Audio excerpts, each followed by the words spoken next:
人有2件事是无法控制住，一个是打喷嚏，第二个就是咳嗽。冬季支原体肺炎、甲流、乙流等多种流感并发，身边的咳嗽声更是不绝于耳。特别是孩子，晚上频繁咳嗽翻身，一整夜都睡不好，心疼又着急。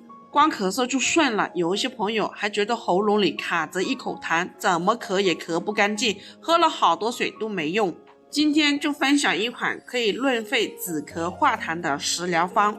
首先准备适量的陈皮，陈皮剪碎之后洗干净，陈皮可以止咳化痰。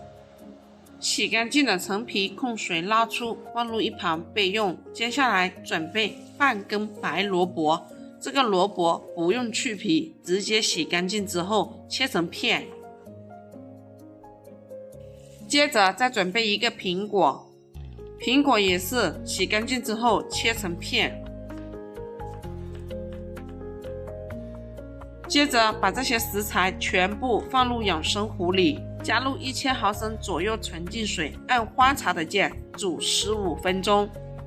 时间到了之后，把它装入碗里，或者直接喝这个水也可以，再配一点那个桂花蜜或者蜂蜜。